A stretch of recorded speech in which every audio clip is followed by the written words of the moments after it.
"I have some papers here," said my friend Sherlock Holmes as we sat one winter's night on either side of the fire, "which I really think, Watson, that it would be worth your while to glance over. These are the documents in the extraordinary case of the Gloria Scott. And this is the message which struck Justice of the Peace Trevor dead with horror when he read it. He had picked from a drawer a little tarnished cylinder, and undoing the tape, he handed me a short note scrawled upon a half sheet of slate-grey paper. "The supply of game for London is going steadily up," it ran. "Headkeeper Hudson, we believe, has been now told to receive all orders for flypaper and for preservation of your hen pheasant's life." As I glanced up from reading this enigmatical message, I saw Holmes chuckling at the expression upon my face. "You look a little bewildered," said he. I cannot see how such a message as this could inspire horror. Seems to me to be rather grotesque than otherwise. Very likely. Yet the fact remains that the reader, who was a fine, robust old man, was knocked clean down by it as if it had been the butt end of a pistol. "You arouse my curiosity," said I. "But why did you say just now that there was a very particular reason why I should study this case?" "Because it was the first in which I was ever engaged. I had often endeavoured to elicit from my companion what at first turned his mind in the direction of criminal research, but had never caught him before in a communicative humour. Now he sat forward in his armchair and spread out the documents upon his knees. Then he lit his pipe and sat for some time smoking and turning them over. "You never heard me talk of Victor Trevor?" he asked. "He was the only friend I made during the 2 years I was at college.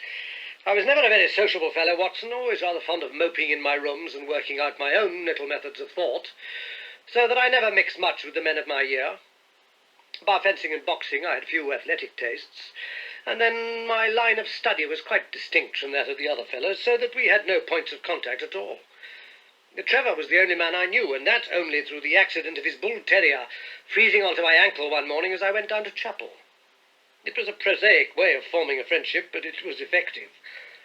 I was laid by the heels for 10 days, and Trevor used to come in to inquire after me. At first it was only a minute's chat, but soon his visits lengthened, and before the end of term we were close friends. He was a hearty, full-blooded fellow, full of spirits and energy, the very opposite to me in most respects. But we had some subjects in common, and it was a bond of union when I found that he was as friendless as I. Finally, he invited me down to his father's place at Donnithorpe in Norfolk, and I accepted his hospitality for a month of the long vacation. Old Trevor was evidently a man of some wealth and consideration, a J.P. and a landed proprietor. Donnithorpe is a little hamlet just to the north of Langmere, in the country of the Broads. The house was an old-fashioned, widespread, oak-beamed brick building, with a fine lime-lined avenue leading up to it. There was excellent wild duck shooting in the fens, remarkably good fishing, a small but select library taken over, as I understood, from a former occupant, and a tolerable cook, so that he would be a fastidious man who could not put in a pleasant month there. Trevor Senior was a widower, and my friend his only son. There had been a daughter, I heard, but she had died of diphtheria while on a visit to Birmingham. The father interested me extremely. He was a man of little culture, but with a considerable amount of rude strength, both physically and mentally. He knew hardly any books, but he'd travelled far, had seen much of the world, and had remembered all that he'd learned. In person, he was a thick-set, burly man with a shock of grizzled hair, a brown, weather-beaten face, and blue eyes which were keen to the verge of fierceness. Yet he had a reputation for kindness and charity in the countryside, and was noted for the leniency of his sentences from the bench. One evening, shortly after my arrival, we were sitting over a glass of port after dinner when young Trevor began to talk about those habits of observation and inference which I had already formed into a system, although I had not yet appreciated the part which they were to play in my life. The old man evidently thought that his son was exaggerating in his description of one or two trivial feats which I had performed. "Come now, Mr. Holmes," said he, laughing good-humouredly. I'm an excellent subject if you can deduce anything from me. I fear there is not very much, I answered. I might suggest that you have gone about in fear of some personal attack within the last 12 months. The laugh faded from his lips, and he stared at me in great surprise. Well, that's true enough, said he. You know, Victor, turning to his son, when we broke up that poaching gang, they swore to knife us, and Sir Edward Holly has actually been attacked. I've always been on my guard since then, though I've no idea how you know it. You have a very handsome stick, I answered. By the inscription I observed that you had not had it more than a year, but you've taken some pains to bore the head of it and pour melted lead into the hole so as to make it a formidable weapon. I argued that you would not take such precautions unless you had some danger to fear. Anything else? He asked, smiling. You have boxed a good deal in your youth. Right again. How did you know it? Is my nose knocked a little out of the straight? No, said I. It is your ears. They have the peculiar flattening and thickening which marks the boxing man. Anything else? You've done a good deal of digging by your callosities. Made all my money at the goldfields. You have been in New Zealand. Right again. You have visited Japan. Quite true. And you have been most intimately associated with someone whose initials were J.A. and whom you afterwards were eager to entirely forget. Mr. Trevor stood slowly up, fixed his large blue eyes upon me with a strange, wild stare, and then pitched forward, with his face among the nutshells which strewed the cloth, in a dead faint. You can imagine, Watson, how shocked both his son and I were. His attack did not last long, however, for when we undid his collar and sprinkled the water from one of the finger glasses over his face, he gave a gasp or two and sat up. Ah, boys, said he, forcing a smile. I hope I haven't frightened you. Strong as I look, there is a weak place in my heart, and it does not take much to knock me over. I don't know how you manage this, Mr. Holmes, but it seems to me that all the detectives of fact and of fancy would be children in your hands. That's your line of life, sir, and you may take the word of a man who has seen something of the world. And that recommendation, with the exaggerated estimate of my ability with which he prefaced it, was, if you will believe me, Watson, the very first thing which ever made me feel that a profession might be made out of what had up to that time been the merest hobby. At the moment, however, I was too much concerned at the sudden illness of my host to think of anything else. I hope that I have said nothing to pain you, said I. Well, you certainly touched upon rather a tender point. Might I ask how you know, and how much you know? He spoke now in a half-jesting fashion, but a look of terror still lurked at the back of his eyes. It is simplicity itself, said I. When you bared your arm to draw that fish into the boat, I saw that J.A. had been tattooed in the bend of the elbow. The letters were still legible, but it was perfectly clear from their blurred appearance, and from the staining of the skin round them, that efforts had been made to obliterate them. It was obvious then that those initials had once been very familiar to you, and that you'd afterwards wish to forget them. Well, what an eye you have, he cried with a sigh of relief. It is just as you say. But we won't talk of it. Of all ghosts, the ghosts of our old loves are the worst. Come into the billiard room and have a quiet cigar. From that day, amid all his cordiality, there was always a touch of suspicion in Mr. Trevor's manner towards me. Even his son remarked it. You've given the governor such a turn, said he, that he'll never be sure again of what you know and what you don't know. He did not mean to show it, I am sure, but it was so strongly in his mind that it peeped out at every action. At last I became so convinced that I was causing him uneasiness that I drew my visit to a close. On the very day, however, before I left, an incident occurred which proved in the sequel to be of importance. We were sitting upon the lawn on garden chairs, the three of us, basking in the sun and admiring the view across the Broads, when a maid came out to say that there was a man at the door who wanted to see Mr. Trevor. What is his name? Asked my host. He would not give any. Now, what does he want, then? He says that you know him, and that he only wants a moment's conversation. Show him round here. An instant afterwards there appeared a little wizened fellow with a cringing manner and a shambling style of walking. He wore an open jacket with a splotch of tar on the sleeve, a red and black check shirt, dungaree trousers, and heavy boots badly worn. His face was thin and brown and crafty, with a perpetual smile upon it, which showed an irregular line of yellow teeth, and his crinkled hands were half closed in a way that is distinctive of sailors. As he came slouching across the lawn, I heard Mr. Trevor make a sort of hiccuping noise in his throat, and jumping out of his chair, he ran into the house. He was back in a moment, and I smelt a strong reek of brandy as he passed me. "Well, my man," said he, "what can I do for you?" The sailor stood looking at him with puckered eyes and with the same loose-lipped smile upon his face. "You don't know me?" he asked. "Why, dear me, it is surely Hudson," said Mr. Trevor in a tone of surprise. "Hudson it is, sir," said the seaman. "Why, it's 30 year and more since I saw you last. Here you are in your house, and me still picking my salt meat out of the harness cask." "That you'll find that I've not forgotten old times," cried Mr. Trevor, and walking towards the sailor, he said something in a low voice. "Go into the kitchen," he continued out loud, "and you'll get food and drink. I've no doubt that I shall find you a situation." "Thank you, sir," said the seaman, touching his forelock. "I'm just off a 2-year and an 8-knot tramp. Short-handed at that, and I wants a rest. I thought I'd get it either with Mr. Beddoes or with you." "Ah," cried Mr. Trevor. "You know where Mr. Beddoes is?" "Bless you, sir, I know where all my old friends are," said the fellow with a sinister smile, and he slouched off after the maid to the kitchen. Mr. Trevor mumbled something to us about having been shipmate with the man when he was going back to the diggings, and then, leaving us on the lawn, he went indoors. An hour later, when we entered the house, we found him stretched dead drunk upon the dining-room sofa.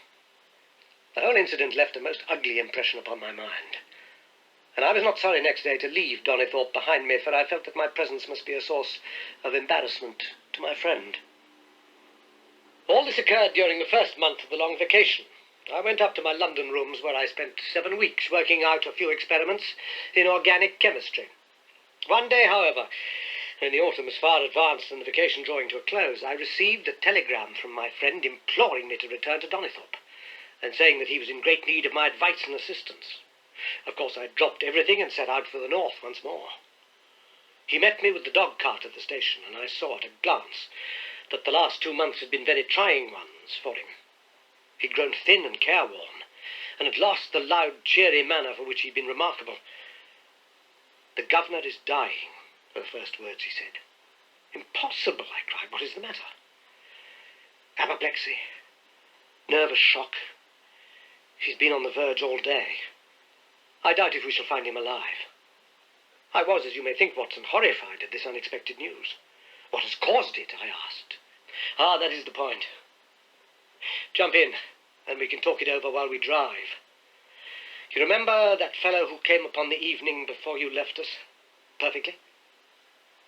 Do you know who it was that we let into the house that day?" I had no idea. "It was the devil, Holmes," he cried. I stared at him in astonishment. "Yes, it was the devil himself. We have not had a peaceful hour since, not one. The governor has never held up his head from that evening, and now the life has been crushed out of him and his heart broken, all through this accursed Hudson. What power had he then? Ah, that is what I would give so much to know. A kindly, charitable, good old governor, how could he have fallen into the clutches of such a ruffian? But I'm so glad that you've come, Holmes. I trust very much to your judgment and discretion, and I know that you will advise me for the best." We were dashing along the smooth, white country road with the long stretch of the Broads in front of us, glimmering in the red light of the setting sun. From a grove upon our left I could already see the high chimneys and the flagstaff, which marked the squire's dwelling. "My father made the fellow gardener," said my companion, "and then, as that did not satisfy him, he was promoted to be butler. The house seemed to be at his mercy, and he wandered about and did what he chose in it. The maids complained of his drunken habits and his vile language. The dad raised their wages all round to recompense them for the annoyance. The fellow would take the boat and my father's best gun, and treat himself to little shooting trips. And all this with such a sneering, leering, insolent face that I would have knocked him down 20 times over if he'd been a man of my own age. I tell you, Holmes, I've had to keep a tight hold upon myself all this time. And now I'm asking myself whether, if I'd let myself go a little more, I might not have been a wiser man. Well, matters went from bad to worse with us, and this animal, Hudson, became more and more intrusive until at last, on his making some insolent reply to my father in my presence one day, I took him by the shoulders and turned him out of the room. He slunk away with a livid face and 2 venomous eyes which uttered more threats than his tongue could do. I don't know what passed between the poor dad and him after that, but the dad came to me next day and asked me whether I would mind apologizing to Hudson. I refused, as you can imagine, and asked my father how he could allow such a wretch to take such liberties with himself and his household. "Ah, my boy," said he, "it's all very well to talk, but you don't know how I'm placed. But you shall know, Victor. I'll see that you shall know, come what may. But you wouldn't believe harm of your poor old father, would you, lad? He was very much moved, and shut himself up in the study all day, where I could see through the window that he was writing busily. That evening there came what seemed to me to be a grand release, for Hudson told us that he was going to leave us. He walked into the dining room as we sat after dinner and announced his intention in the thick voice of a half-drunken man. "I've had enough of Norfolk," said he. "I'll run down to Mr. Beddoes in Hampshire. He'll be as glad to see me as you were, I dare say." "You're not going away in an unkind spirit, Hudson, I hope," said my father with a tameness that made my blood boil. "I've not had my apology," said he sulkily, glancing in my direction.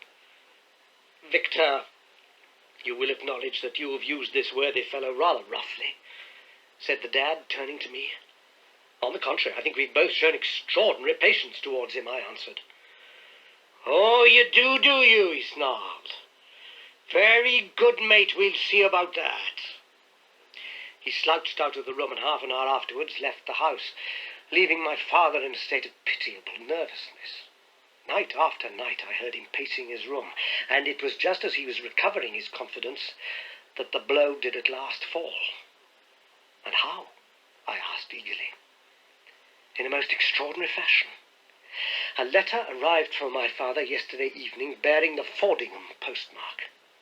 My father read it, clapped both his hands to his head, and began running round the room in little circles like a man who's been driven out of his senses. When I at last drew him down onto the sofa, his mouth and eyelids were all puckered on one side, and I saw that he'd had a stroke. Dr. Fordham came over at once. We put him to bed. But the paralysis has spread. He's shown no sign of returning consciousness, and I think that we shall hardly find him alive." "You horrify me, Trevor," I cried. "What then could have been in this letter to cause so dreadful a result?" "Nothing. There lies the inexplicable part of it. The message was absurd and trivial." "Oh, my God, it is as I feared." As he spoke, we came round the curve of the avenue and saw in the fading light that every blind in the house had been drawn down. As we dashed up to the door, my friend's face convulsed with grief. A gentleman in black emerged from it. "When did it happen, Doctor?" asked Trevor. "Almost immediately after you left." "Did he recover consciousness?" "For an instant before the end." "Any message for me?" "Only that the papers were in the back drawer of the Japanese cabinet." My friend ascended with the doctor to the chamber of death, where I remained in the study, turning the whole matter over and over in my head, and feeling as sombre as ever I had done in my life. What was the past of this Trevor? Pugilist, traveller, and gold-digger, and how had he placed himself in the power of this acid-faced seaman? Why, too, should he faint at an allusion to the half-effaced initials upon his arm, and die of fright when he had a letter from Fordingham? Then I remembered that Fordingham was in Hampshire, and that this Mr. Beddoes, whom the seaman had gone to visit and presumably to blackmail, had also been mentioned as living in Hampshire. The letter, then, might either come from Hudson, the seaman, saying that he had betrayed the guilty secret which appeared to exist, or it might come from Beddoes, warning an old confederate that such a betrayal was imminent. So far it seemed clear enough, but then how could this letter be trivial and grotesque as described by the Sun? He must have misread it. If so, it must have been one of those ingenious secret codes which mean one thing while they seem to mean another. I must see this letter. If there was a hidden meaning in it, I was confident that I could pluck it forth. For an hour I sat pondering over it in the gloom, until at last a weeping maid brought in a lamp, and close at her heels came my friend Trevor, pale but composed, with these very papers which lie upon my knee, held in his grasp. He sat down opposite to me, drew the lamp to the edge of the table, and handed me a short note, scribbled, as you see, upon a single sheet of grey paper.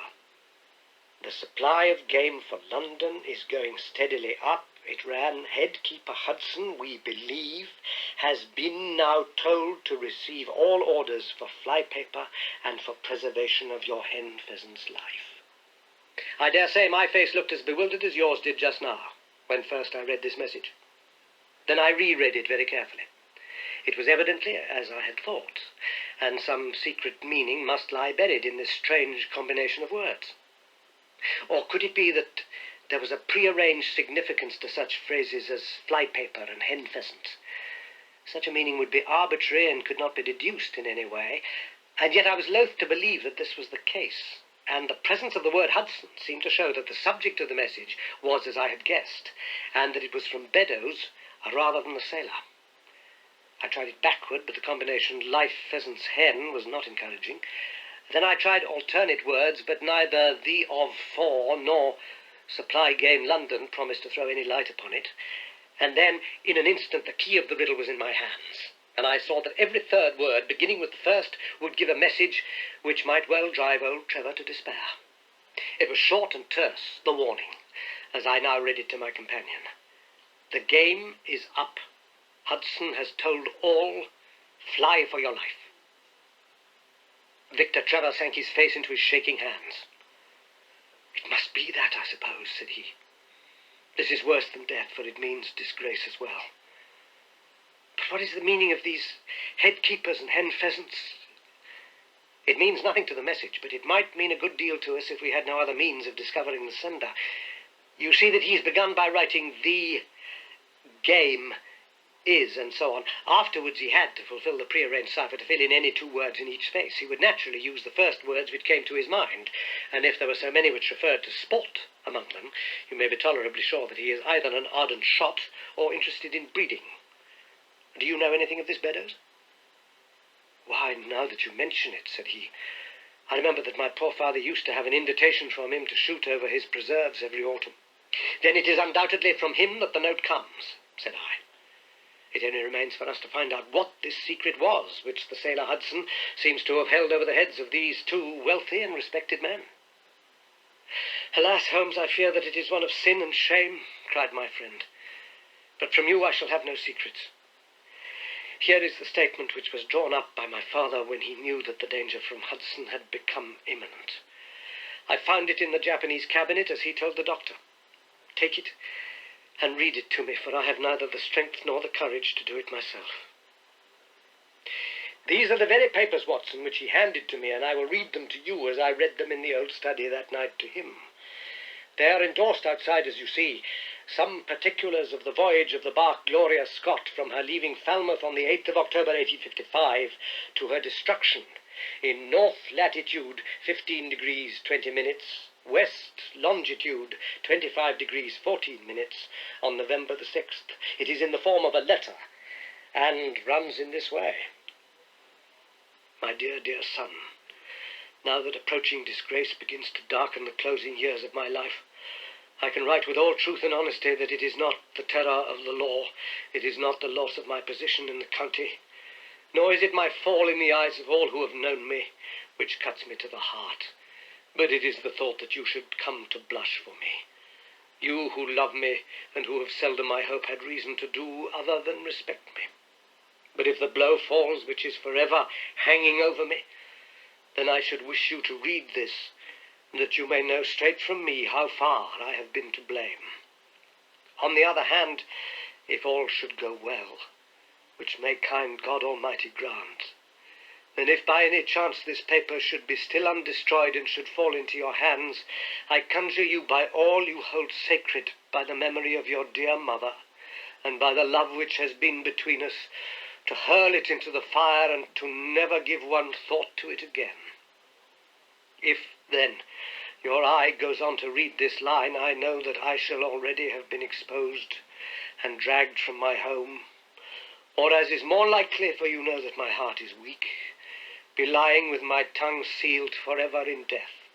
In either case, the time for suppression is past, and every word which I tell you is the naked truth, and this I swear as I hope for mercy. My name, dear lad, is not Trevor. I was James Armitage in my younger days, and you can understand now the shock that it was to me a few weeks ago, when your college friend addressed me in words which seemed to imply that he had surprised my secret. As Armitage it was that I entered a London banking house, and as Armitage I was convicted of breaking my country's laws, and was sentenced to transportation. Do not think very harshly of me, laddie. It was a debt of honour so called, which I had to pay, and I used money which was not my own to do it, in the certainty that I could replace it before there could be any possibility of it being missed. But the most dreadful ill luck pursued me. The money which I'd reckoned upon never came to hand, and a premature examination of accounts exposed my deficit.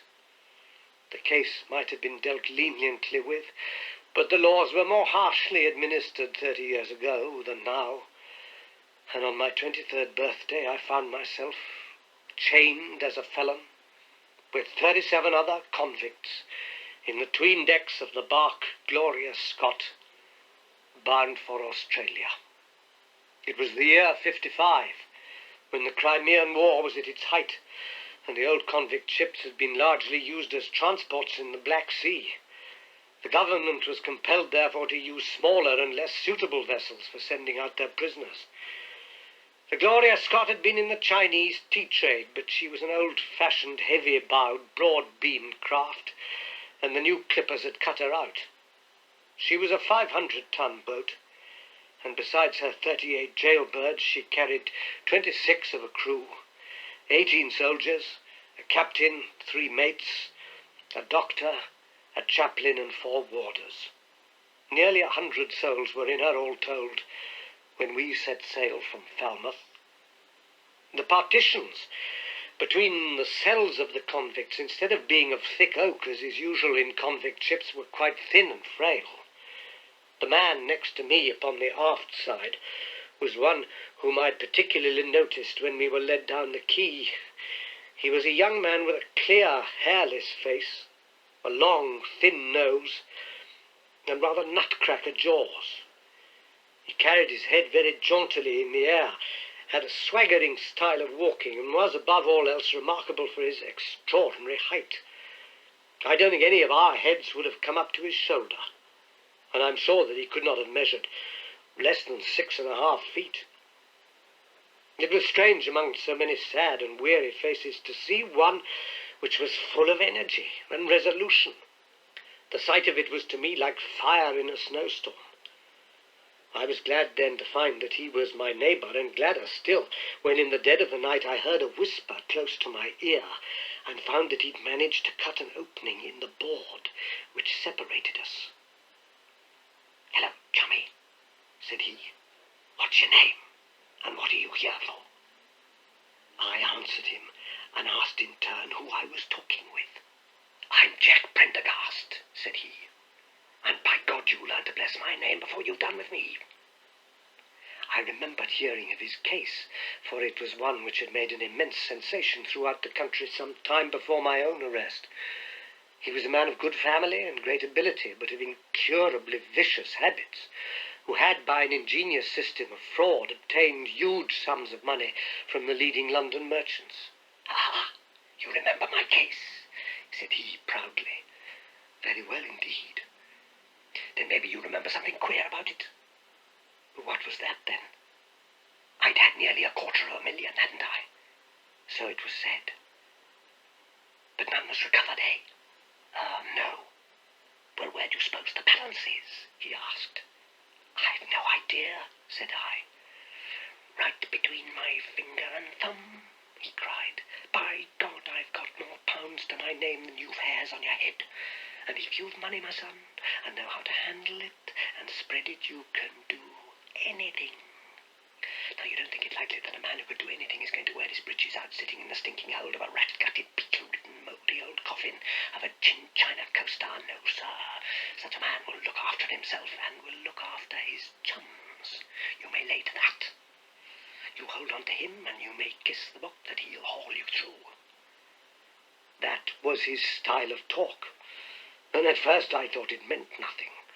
But after a while, when he'd tested me and sworn me in with all possible solemnity, he let me understand that there really was a plot to gain command of the vessel. A dozen of the prisoners had hatched it before they came aboard. Prendergast was the leader, and his money was the motive power. I'd a partner, said he. A rare good man, as true as a stock to a barrel. He's got the dibs, he has, and where do you think he is at this moment?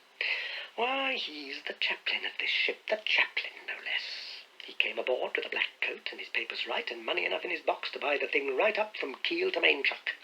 The crew are his, body and soul. He could buy 'em at so much a gross with a cash discount, and he did it before ever they signed on. He's got 2 of the warders, and Maria, the second mate, and he'd get the captain himself if he thought him worth it. What are we to do, then? I asked. What do you think? Said he. We'll make the coats of some of these soldiers redder than ever the tailor did. But they're armed, said I, and so shall we be, my boy. There's a brace of pistols for every mother's son of us, and if we can't carry this ship with the crew at our back, it's time we were all sent to a young Mrs. boarding school. You speak to your mate upon the left tonight and see if he's to be trusted.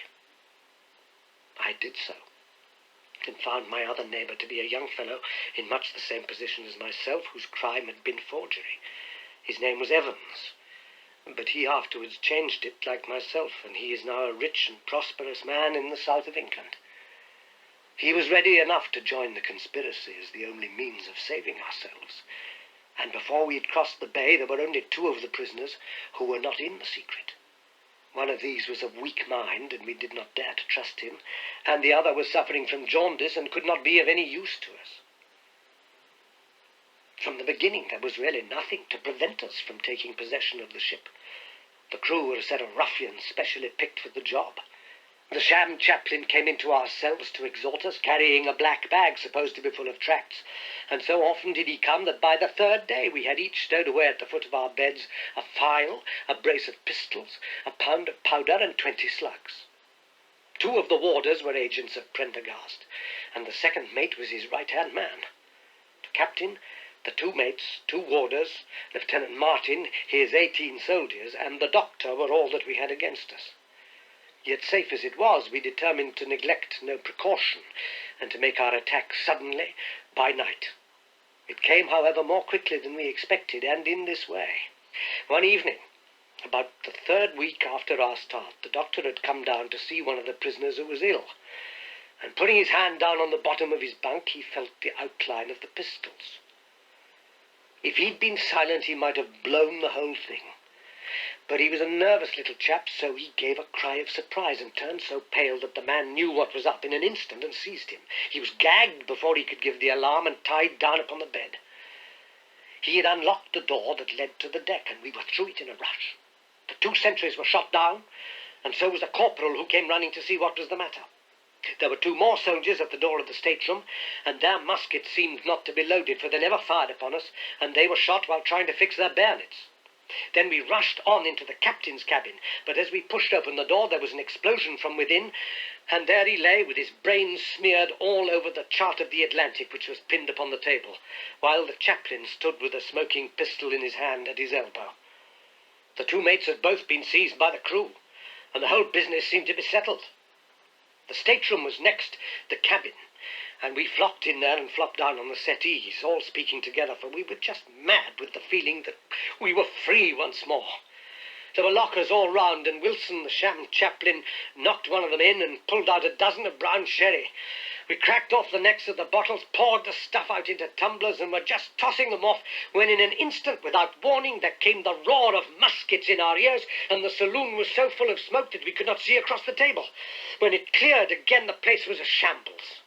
Wilson and 8 others were wriggling on the top of each other on the floor, and the blood and the brown sherry on that table turned me sick now when I think of it. We were so cowed by the sight that I think we should have given the job up if it had not been for Prendergast. He bellowed like a bull and rushed for the door with all that were left alive at his heels. Out we ran, and there on the poop were the lieutenant and 10 of his men.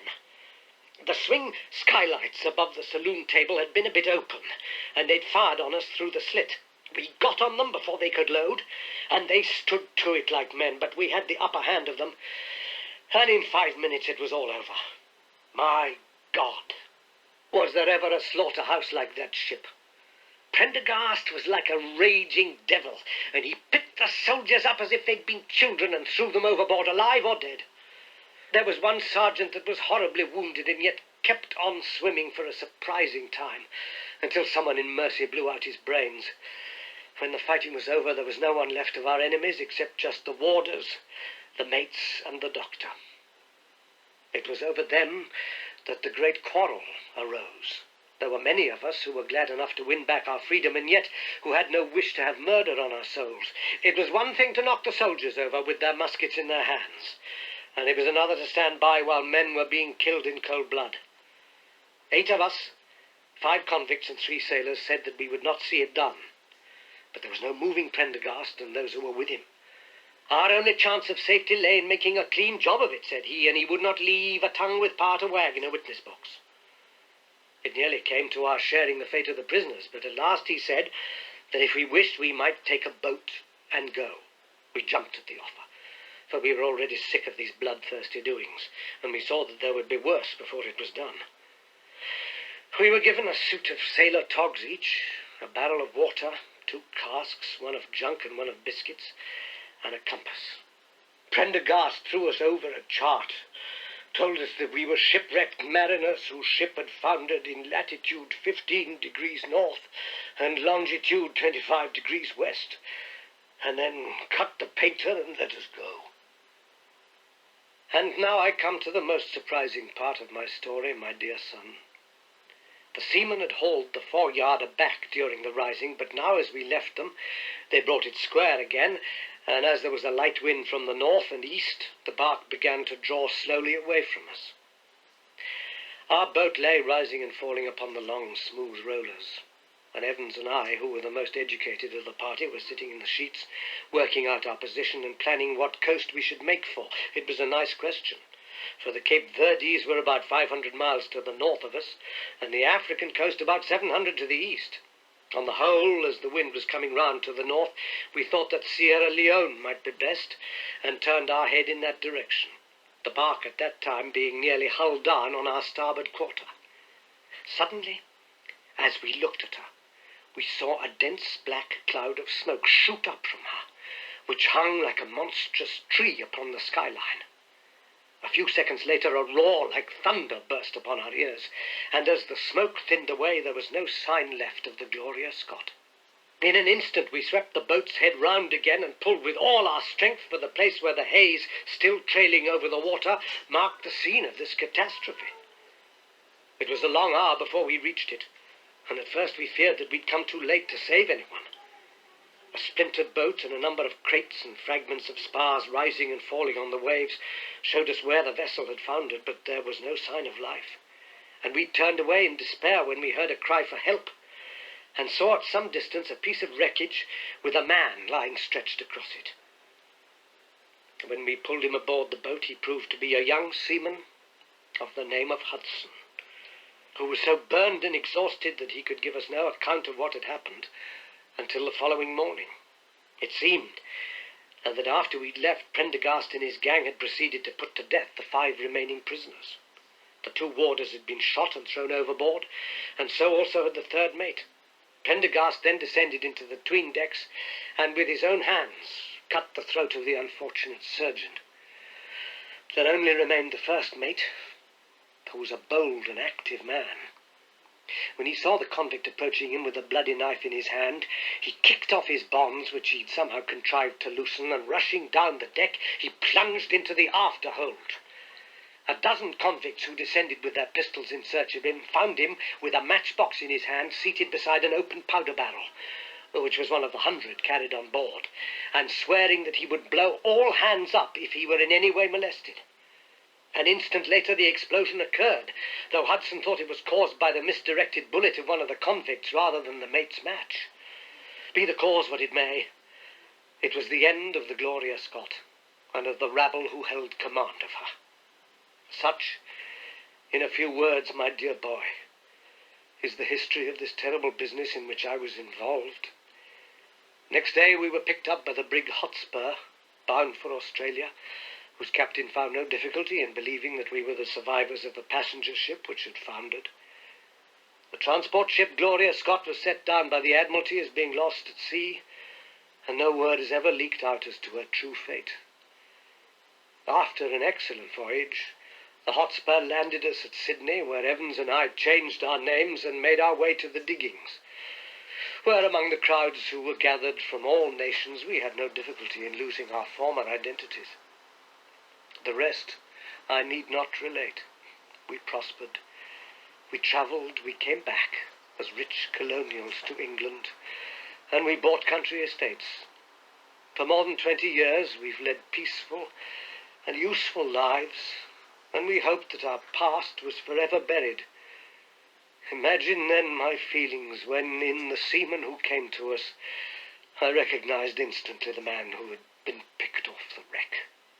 He had tracked us down somehow, and had set himself to live upon our fears. He will understand now how it was that I strove to keep the peace with him, and you will in some measure sympathize with me in the fears which fill me now that he has gone from me to his other victim with threats upon his tongue. Underneath is written in a hand so shaky as to be hardly legible, Beddoes writes in cipher to say, H has told all. Sweet Lord, have mercy on our souls. That was the narrative which I read that night to young Trevor, and I think, Watson, that under the circumstances it was a dramatic one.